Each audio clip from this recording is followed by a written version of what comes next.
वो हॉस्पिटल पता नहीं कौन से जन्मों का पुराना था कि उसमें कटने वाले टाँके उन्होंने मुझे लगाए थे। फिर 5वें दिन शाम को सारा डिस्चार्ज का प्रोसेस हो गया, सारी चीज़ें हो गई और यहाँ पे सबको पता ही था कि आज मुझे हॉस्पिटल से घर आना है। डैडी ने बहुत ज़्यादा यहाँ पे तैयारी करके रखी थी, इनके फ्रेंड वगैरह सब ने यहाँ पे पूरा रूम डेकोरेट करके रखा था। डीजे ने बाहर वो ढोल वोल वालों को बुला के रखा था, बहुत सारे पटाखे वटाखे मंगा के रखे हुए थे। और उस दिन हमें रास्ते में इतना ज़्यादा ट्रैफिक मिला, डैडी का बार बार कॉल आ रहा था कहाँ पहुँचे, मम्मी मैं और ये हम तीनों लोग साथ में थे। जब तक डिस्चार्ज मेरा हो रहा था उसी टाइम पे इन्होंने गाड़ी सजाने के लिए भी किसी को बुला दिया, पूरी गाड़ी अच्छे से सजा वजा दी थी। और मैं बहुत ज़्यादा खुश थी कि मैं फर्स्ट टाइम अभियान को लेकर के जा रही हूँ घर में। मेरी सारी मेमोरीज जो थी वो सब कुछ एक बार फिर से रिवाइंड हो गया कि कैसे कैसे सारी चीज़ें हुई हैं। और मैं बहुत खुश हो रही थी कि यार एक छोटा सा बच्चा लेकर के मैं जा रही हूँ। मुझे यकीन ही नहीं हो रहा था कि यार ये मेरा बच्चा है, मैं इसकी मदर हूँ और मेरे पास एक ज़िम्मेदारी आ गई है। अब मुझे सब कुछ देखना होगा। मुझे बिल्कुल यकीन नहीं हो रहा था उस टाइम पे और मैं इतनी ज़्यादा खुश थी। मैं घर पे आई हूँ, मैं पेन वेन सारी चीज़ें भूल गई, सब कुछ मैंने साइड में कर दिया। बस जो चीज़ें उस समय चल रही थी मैं बस उसमें खो गई, उसको एंजॉय कर रही थी और बार बार विहान को देख रही थी। फिर डैडी आए, जैसे ही मैं गाड़ी से उतरी हूँ बस डैडी मिले मुझे सामने। मैंने डैडी को पकड़ाया विहान को और डैडी लेकर के एकदम ढोल वोल वाले सब बजाना शुरू कर दिया। डैडी ने बोला तेज़ तेज़ बजाओ।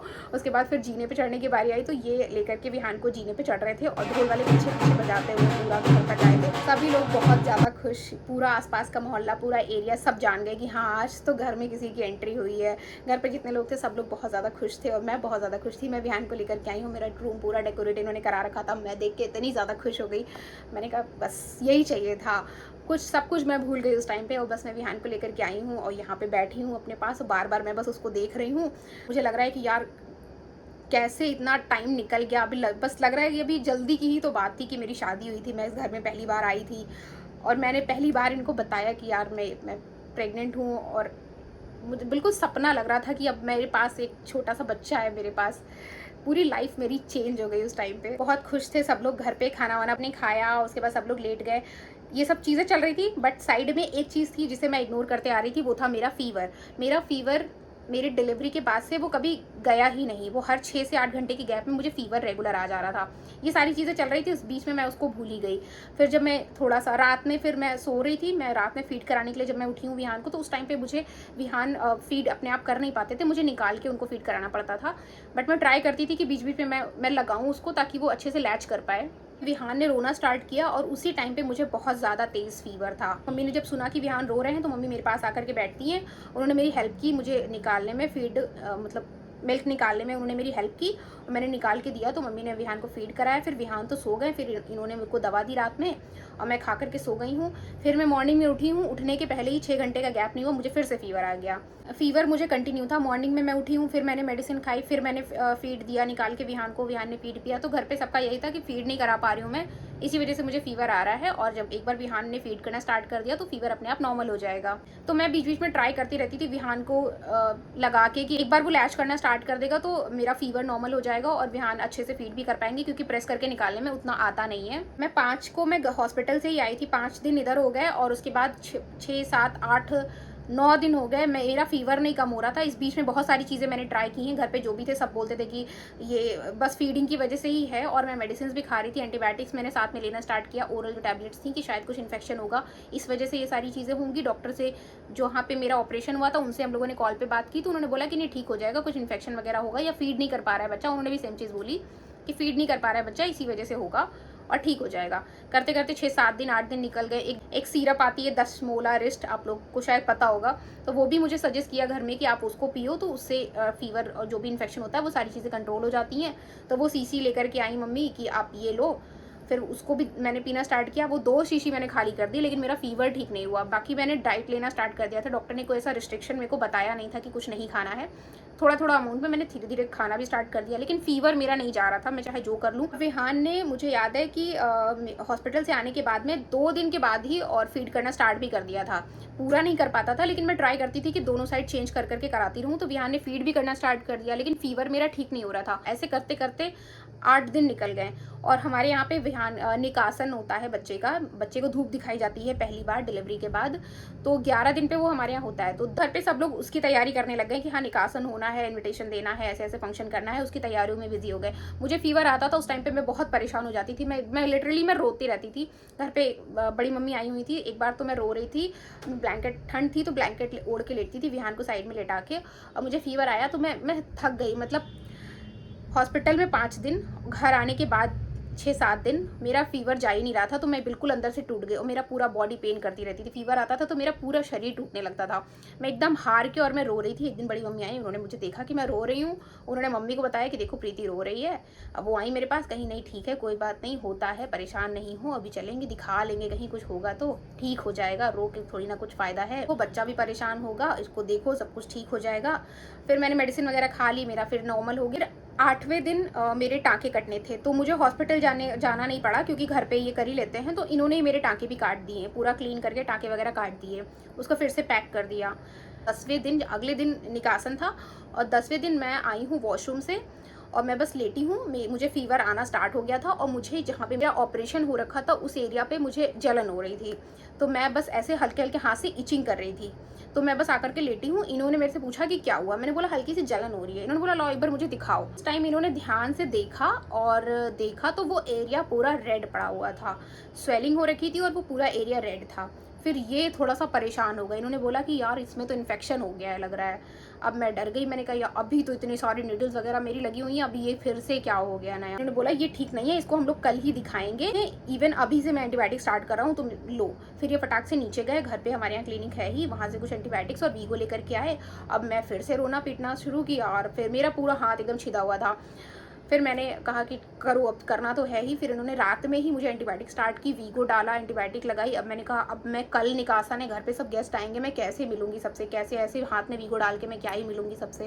उन्होंने बोला वैसे भी तुम्हें रूम से बाहर निकलना है नहीं, और वीगो लगाओ, ड्रिप लगवाओ, ये ज़रूरी है, कल का दिन जैसे ही निकलेगा हम लोग कल शाम को, और नहीं तो फिर हम लोग परसों मॉर्निंग में चल करके डॉक्टर को दिखाना है, ये इन्फेक्शन हो रहा है और ये ठीक नहीं है। फिर अगले दिन मैं मॉर्निंग में उठी हूँ, मेरे हाथ में वीगो लगा हुआ था और निकासन था उस दिन घर पे, तो सब लोग गेस्ट आना स्टार्ट हो गए और मेरे हाथ में ड्रिप लगी है, मैंने उसको कवर किया हैंकी से। फिर नहलाना धुलाना जो भी चीज़ें होती हैं घर पे वो सब हुई और मैंने साड़ी वाड़ी पहनी। फीवर था मुझे, मैंने दवा खा ली थी, मैं ठीक हो गई। और उसके बाद फिर गेस्ट आना स्टार्ट हो गए। मैं रूम से बाहर तो जा नहीं रही थी उस समय क्योंकि 45 डेज़ आपको निकलना होता नहीं है कहीं पे। तो सबके आने के पहले ही मैं नहा वहा के अपने रूम में आके रेडी होकर के बैठ गई हूँ। वीगो दिखे ना इसलिए मैंने इस पर हैंकी बांधी, लेकिन कुछ टाइम बाद फिर सब लोग आने लग गए तो मैंने कहा ये हैंकी ज़्यादा देर चलेगी नहीं, इसको मैंने हटा दिया। फोटोज़ में लगा दूंगी, कुछ फोटोज़ में मैं घर पे भी वीगो लगा करके बैठी हुई हूँ। उस दिन भर में वही 6 घंटे के गैप पे मुझे बार बार फीवर आ रहा था। मैंने थोड़ा सा खाना खाया और फिर मुझे फीवर आया, पूरा दिन हो गया। शाम को मेरी मम्मी लोग आई हुई थी घर से, सब लोग सारे गेस्ट आए हुए थे, रात हो गई। फिर रात में मैं लेटी हूँ, फिर से इन्होंने एंटीबायोटिक्स वगैरह डाली। 11 दिन निकल गए, अब 12वां दिन। अगले दिन मॉर्निंग में मैं एकदम ख़त्म, मुझे लगा मैं अब नहीं चल पाऊँगी, मेरा हालत एकदम ख़राब हो गई। फिर मम्मी आई सुबह से और इतनी चिड़चिड़ी हो गई मैं उस दिन, इतनी ज़्यादा मैं चिड़चिड़ी हो गई। मैंने इनसे बोला कि आज आप हॉस्पिटल मत जाओ, मुझे ठीक नहीं लग रहा है। फिर मैं लेटी हुई थी, मेरे से उठा भी नहीं जा रहा था, मेरा इतना ज़्यादा मेरा शरीर दर्द हो रहा था, इतना मैं परेशान हो गई थी, मेरे से बिल्कुल हिला नहीं जा रहा था बेड से। फिर मैंने इनको बोला कि मुझे अब, फिर मम्मी बीच बीच में कुछ खाना है पीना है, विहान की मालिश होती थी बार बार, बीच में मुझे उठना बैठना पड़ता था। मम्मी को बोला भी कि मेरा मन ठीक नहीं है, मेरा कुछ भी खाने का मन नहीं हो रहा है। फिर मम्मी ने सिर्फ प्लेन दाल का पानी ला करके दिया मुझे कि इसको पी लो, और नहीं तो फिर बच्चे को फीड भी तो करानी है और फिर तुम भी वीक हो जाओगी। फिर मैंने सिर्फ दाल का पानी वो पिया और पी करके मैं लेट गई हूँ। और लेटने के थोड़ी देर के बाद मुझे अंदर से एकदम से चक्कर सा आया और मैं उठ के बैठी हूँ और मुझे तुरंत वॉमिट हो गई। और वॉमिट के बाद मेरी इतनी हालत ख़राब हो गई कि मैं रोना फिर से स्टार्ट कर दिया कि मैं क्या करूँ। अब मुझे 12 दिन हो गए हैं और बिल्कुल सुधार नहीं हो रहा है, एंटीबायोटिक भी चली रही है, हाथ पूरा स्वेलिंग हो रखे हैं, नीचे पूरा पेन हो रहा है जहाँ पे टाँके लगे हुए थे। इन्होंने बोला चलो अभी चलो हॉस्पिटल। अब मैंने जैसे जैसे कपड़े पहने, विहान को मैंने मम्मी के पास छोड़ा और हम लोग निकल गए। गाड़ी में मैं इनसे बात नहीं कर रही हूँ, मैं बस ऐसे लेटी हुई हूँ एकदम डल। मुझे ऐसे ऐसे अंदर से आ रहा है कि अब मुझे लग रहा है कि मैं वापस नहीं आऊँगी यहाँ से, मेरा तो हो गया अब बस। फिर जैसे ही हम लोग हॉस्पिटल के गेट पे पहुँचे हैं और गाड़ी इन्होंने खड़ी की है, निकलते ही गाड़ी से मुझे फिर से एक वॉमिट हो गई। अब मैं वहाँ से, इन्होंने मुझे पकड़ के तुरंत बेड पे लेटाया और वहाँ पे लेटी हुई हूँ मैं बेड पे। जब तक डॉक्टर मुझे देखने आए उतनी देर में फिर से मुझे एक वॉमिट हो गई। मतलब कंटिन्यू बैक टू बैक 3 बार मुझे वॉमिट हो गई और मेरे से बिल्कुल नहीं हिला जा रहा। थोड़ी देर के बाद डॉक्टर आई मेरे पास, और ये वो डॉक्टर नहीं थी जिन्होंने मेरा ऑपरेशन किया था, ये दूसरी गायनेकोलॉजिस्ट थी जो हमारे हॉस्पिटल में ही थी। वो आई, उन्होंने चेक किया, उन्होंने बोला बेटा ये सेप्सिस हो चुका है, मतलब इन्फेक्शन हो चुका है और बहुत ज़्यादा इन्फेक्शन हो रखा है और इसमें पस हो रहा है, इसको निकालना पड़ेगा। मेरा पूरा शरीर इतना वीक था उस टाइम पे कि मैं एक निडल नहीं बर्दाश्त कर पा रही थी, और वो मेरे से बोल रहे थे कि आपको ये पस निकालना है, इसको पूरा दबा के प्रेस करके निकालेंगे। ये सुनते ही मेरी हालत ख़राब हो गई, मैं रोने लग गई। डॉक्टर ने बोला कि नहीं बेटा आप तो बहुत हिम्मती हो, इतने दिन से आप इतना सफ़र कर रहे हो तो कोई बात नहीं, थोड़ा और पेन देखो और थोड़ा और पेन होगा, बाकी ठीक हो जाएगा चीज़ें। उन्होंने काफ़ी ज़्यादा मुझे समझाया। उसके बाद फिर वो ड्रेसिंग का सारा सामान आया, उन्होंने बिना लोकल दिए, क्योंकि नहीं देते ऑब्वियसली, लोकल देंगे तो नहीं होता शायद लोकल दे करके, उन्होंने जितने टाँके थे वो टाँके साइड से, 2 टाँके साइड से, मतलब ऐसे पूरा सीधे सीधे टाँके लगे होते हैं, तो इस साइड से 2 टाँके और इस साइड से 2 टाँके खोल करके और प्रेस कर करके पूरा पस निकाला वहाँ से। उस टाइम पे इतना ज़्यादा पेन हुआ मुझे कि मैं बता ही नहीं सकती हूँ, मुझे इतना ज़्यादा पेन हुआ। फिर वो पस निकला, अब वो उन्होंने, लेकिन सारा पस एक बार में नहीं निकालते हैं, नहीं तो बीपी वगैरह लो होने का डर होता है। तो उन्होंने बोला कि इसको डेली सुबह शाम ड्रेसिंग करेंगे, उस टाइम पे थोड़ा थोड़ा जितना निकलता रहेगा उतना निकालेंगे, और साथ ही साथ इसको एंटीबायोटिक लेते रहेंगे ताकि जल्दी हील हो जाए। जो टाँके उन्होंने काटे थे वो दोबारा से पैक ना हो जाए, इसलिए उन्होंने एक बिटाडिन में डाल के बैंडेज वहाँ पे फंसा दी कि ये बैंडेज जो है वो उसको बंद नहीं होने देगी, ये खुला रहेगा, और जब आप ड्रेसिंग करोगे तो उसको निकालना और फिर से थोड़ा सा प्रेस करके और निकालेंगे, और उसके बाद फिर से बैंडेज डाल देंगे जब तक पूरी तरीके से क्लीन नहीं हो जाता। सब होने के बाद में एक मल्टीविटामिन चढ़ा मुझे, थोड़ा सा पस निकलने के बाद में थोड़ा सा रिलीफ मुझे फील हुआ, मतलब जो चक्कर और वॉमिटिंग हो रही थी वो सब बंद हो गई। मैं घर आई, अब ये घर पे सुबह शाम का डेली का ड्रेसिंग स्टार्ट हो गई। शाम को एक बार ही मॉर्निंग में करके जाते थे हॉस्पिटल, और शाम को आने के बाद में फिर से करते थे।